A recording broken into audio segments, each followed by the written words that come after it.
اعوذ باللہ من الشیطان الرجیم سورۃ السجدۃ مکیۃ بسم اللہ الرحمن الرحیم الف لام میم تنزیل الکتاب لا ریب فیہ من رب العالمین ام یقولون افتراه بل هو الحق من ربک لتنذر قوما ما اتاهم من نذیر من قبلک لعلهم یہتدون اللہ الذی خلق السماوات والارض وما بینہما فی ستۃ ایام ثم استوى علی العرش ما لکم من دونہ من ولی ولا شفیع فلا تتذکرون یدبر الامر من السماء الى الارض ثم یعرج الیہ فی یوم کان مقدارہ الف سنۃ مما تعدون ذلك عالم الغیب والشہادۃ العزیز الرحیم الذي احسن كل شيء خلقه وبدأ خلق الانسان من طين ثم جعل نسله من سلالة من ماء مهين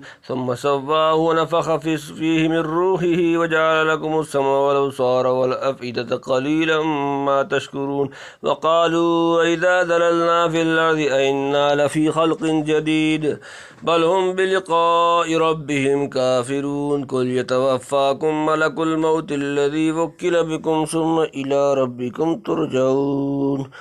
بسم اللہ الرحمن الرحیم الف لام میم الف لام میم الف لام میم تنزیل الکتاب لا ریب فیہ من رب العالمین تنزیل نازل کرنا الکتاب کتاب لا ریب کوئی شبہ نہیں فیہ اس میں من سے رب پروردگار العالمین تمام جہان اتارنا کتاب کا اس میں کچھ دھوکہ نہیں پروردگار عالم کی طرف سے بلا شبہ یہ کتاب مقدس رب العالمین نے اتاری ہے نہ اس میں کچھ دھوکہ ہے نہ شک و شبہ کی گنجائش ام یقولون افتراہ بل هو الحق من ربک لتنذر قوما ما آتاہم من نذیر من قبلک لعلہم یہتدون کیا یقولون وہ کہتے ہیں افتراہ یہ اس نے گڑھ لیا ہے بلکہ ہوا یہ الحق حق من سے ربک تمہارا رب لتنذر تاکہ تم ڈراؤ قوما اس قوم کو ما آتاہم ان کے پاس نہیں آیا من کوئی نذیر ان ڈرانے والا من سے قبلک تم سے پہلے لعلہم تاکہ وہ یہتدون ہدایت پا لیں کیا کہتے ہیں کہ جھوٹ باندھ لایا ہے کوئی نہیں وہ ٹھیک ہے تیرے رب کی طرف سے تاکہ تو ڈر سناوے ان لوگوں کو جن کے پاس نہیں آیا کوئی ڈرانے والا تجھ سے پہلے تاکہ وہ راہ پر آئیں یعنی جس کی کتاب کا معجزہ اور من اللہ ہونا اس قدر واضح ہے کہ شک و شبہ کی قطعاً گنجائش نہیں کیا اس کی نسبت کفار کہتے ہیں کہ اپنی طرف سے گڑھ لایا ہے اور معاذ اللہ جھوٹ طوفان خدا کی طرف نسبت کرتا ہے خدا حد ہو گئی جب ایسی روشن چیز میں بھی شبہات پیدا کیے جانے لگے ذرا غور و انصاف کرتے تو معلوم ہو جاتا کہ یہ کتاب ٹھیک پروردگار عالم کی طرف سے آئی ہے تاکہ اس کے ذریعے سے آپ اس قوم کو بیدار کرنے اور راہ راست پر لانے کی کوشش کریں جن کے پاس کرنوں سے کوئی بیدار کرنے والا پیغمبر نہیں آیا سوچنے کی بات ہے کہ آدمی اپنی طرف سے وہی چیز بنا کر لاتا ہے یا بنا سکتا ہے جس کی کوئی نظیر یا زبردست خواہش اس کے ماحول میں پائی جاتی ہو کسی ملک میں ایسی بات دفتن منہ سے نکال دینا جو ان کے سینکڑوں برس کی مسح شدہ ذہنیت اور مذاق کے یکسر مخالف ہو اور جس کے قبول کی ادنیٰ ترین استعداد بھی بظاہر نہ پائی جاتی ہو کسی عقل کا کام نہیں ہو سکتا ہاں اللہ کی قدرت قاہرہ کسی کو معمور کرے وہ الگ بات ہے پس نبی امی صلی اللہ علیہ وآلہ وسلم جن کا عقل ناس ہونا ان کو بھی تسلیم کرنا پڑا ہے جو آپ کو معاذ اللہ مفتری کہتے ہیں اگر کوئی بات بنا کر لاتے تو یقیناً ایسی لاتے جو عرب کی اس فضا کے مناسب اور عام جذبات کے موافق ہوتی اور جس کا کوئی نمونہ ان کے گرد و پیش پایا جاتا یہی بات ایک انصاف پسند کو یقین دلا سکتی ہے کہ وہ خود اپنی ذات خواہش سے کھڑے نہیں ہوئے ورنہ جو پیغام لائے وہ ان کا تصنیف کیا ہوا تھا اللہ الذی خلق السماوات والارض وما بینہما فی ستۃ ایام ثم استوی علی العرش ما لکم من دونہ من ولی ولا شفیع فلا تتذکرون اللہ الذی وہ جس نے خلق پیدا کیا السماواتی آسمانوں کو والارض و زمین وما جو بینہما ان کے درمیان فی میں ستۃ 6 ایام دن ثم پھر استوی اس نے قرار کیا علی العرش عرش پر ما لکم تمہارے لیے نہیں من دونہ اس کے سوا من سے کوئی ولی مددگار ولا شفیع نہ سفارش کرنے والا۔ افلا تتذکرون، سو کیا تم غور نہیں کرتے؟ اللہ ہے جس نے بنائے آسمان اور زمین اور جو کچھ ان کے بیچ میں ہے 6 دن کے اندر، پھر قائم ہوا عرش پر، کوئی نہیں تمہارا اس کے سوا حمایتی اور نہ سفارشی، پھر تم کیا دھیان نہیں کرتے؟ اس کا بیان سورہ اعراف میں 8ویں پارہ کے اختتام کے قریب گزر چکا، ملاحظہ کر لیا جائے، یعنی دھیان نہیں کرتے کہ اس کے پیغام اور پیغمبر کو جھٹلا کر کہاں جاؤ گے؟ تمام زمین و آسمان میں عرش سے فرش تک اللہ کی حکومتیں اگر پکڑے گئے تو اس کی اجازت و رضا کے بدون کوئی حمایت و سفارش کرنے والا بھی نہ ملے گا۔ يدبر الأمر من السماء إلى الأرض ثم يعرج إليه في يوم كان مقداره ألف سنة مما تعدون۔ يدبر، و تدبیر کرتا ہے، الامر تمام کام، من سے السماء آسمان، إلى الأرض زمین تک، ثم پھر يعرج و رجوع کرے گا، إليه اس کی طرف، في يوم ایک دن میں، کانا ہے، مقداره اس کی مقدار، ألف سنة 1000 سال، مما اس سے جو تعدون تم شمار کرتے ہو۔ تدبیر سے اتارتا ہے کام آسمان سے زمین تک، پھر چڑھتا ہے وہ کام اسی کی طرف ایک دن میں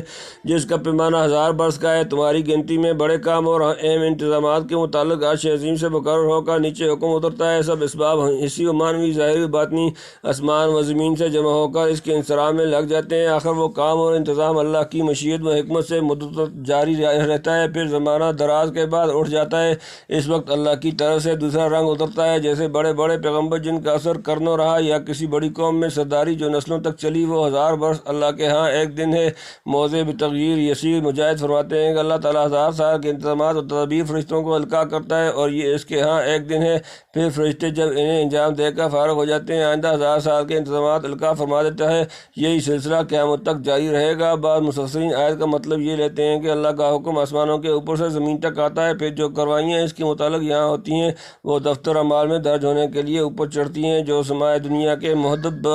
پر واقع ہے، اور زمین سے وہاں تک کا فاصلہ آدمی کی متوسط رفتار سے 1000 سال کا ہے، جو خدا کے ہاں ایک دن قرار دیا گیا۔ مسافت تو اتنی ہے، یہ جداگانہ بات ہے کہ فرشتہ 1 گھنٹے یا اس سے بھی کم میں قطع کر لے۔ پھر بعض مفسرین یوں معنی کرتے ہیں کہ ایک کام اللہ تعالیٰ کو کرنا ہے تو اس کے مبادی و اسباب کا سلسلہ 1000 سال پہلے سے شروع کر دیتے ہیں، پھر وہ حکمت بالغہ کے مطابق مختلف ادوار میں گزرتا اور مختلف صورتیں اختیار کرتا ہوا بتدریج اپنی منتہائی کمال کو پہنچتا ہے۔ اس وقت جو نتائج و آثار اس کے ظہور پذیر ہوتے ہیں، بارگاہ ربوبیت میں پیش ہونے کے لیے چڑھتے ہیں۔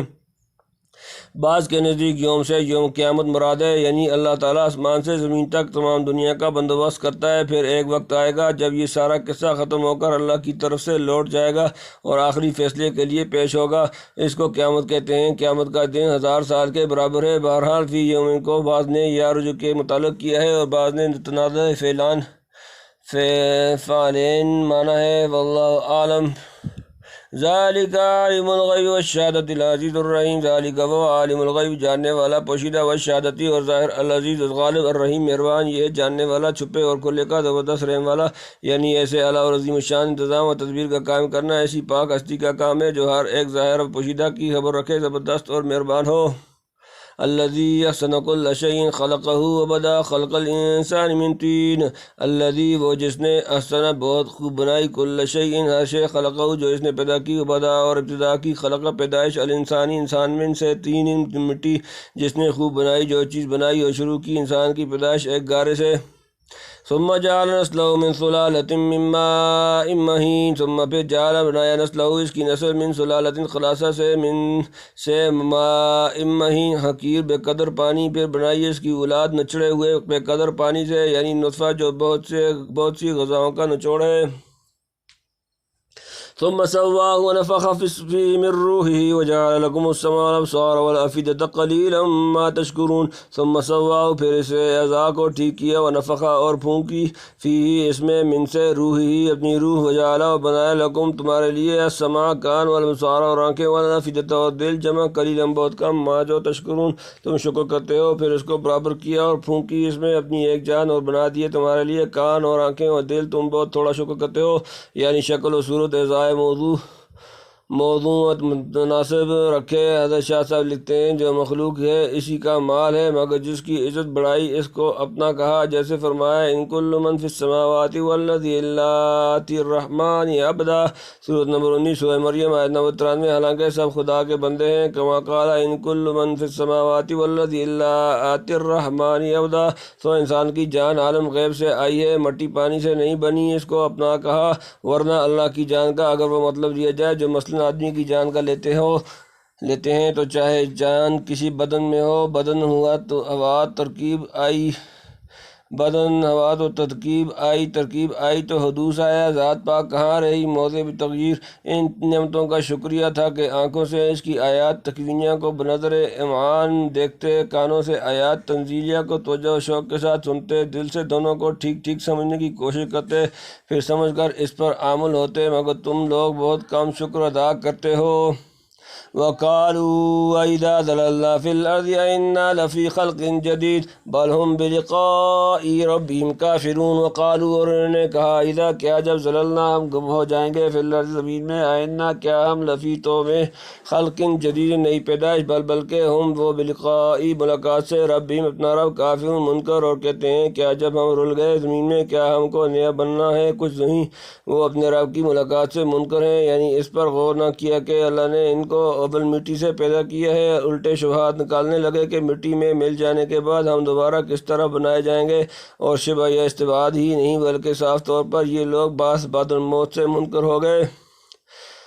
قُلْ يَتَوَفَّاكُم مَلَكُ الْمَوْتِ الَّذِي وُكِّلَ بِكُمْ ثُمَّ إِلَىٰ رَبِّكُمْ تُرْجَعُونَ۔ قل فرما دے، يَتَوَفَّاكُم تمہاری روح قبض کرتا ہے، ملک الموت موت کا فرشتہ، الذی وہ جو کہ وکیل مقرر کیا گیا ہے، بکم تم پر، ثم پھر الی ربکم تم اپنے رب کی طرف ترجعون لٹائے جاؤ گے۔ تو کہ قبض کر لیتا ہے تم کو فرشتہ موت کا جو تم پر مقرر ہے، پھر اپنے رب کی طرف پھر جاؤ گے۔ حضرت شاہ صاحب لکھتے ہیں، یعنی تم آپ کو محض بدن اور دھڑ سمجھتے ہو کہ خاک میں رل مل کر برابر ہو گئے، ایسا نہیں، تم حقیقت میں جان ہو جسے فرشتے لے جاتا ہے، بالکل فنا نہیں ہو جاتے۔ موضع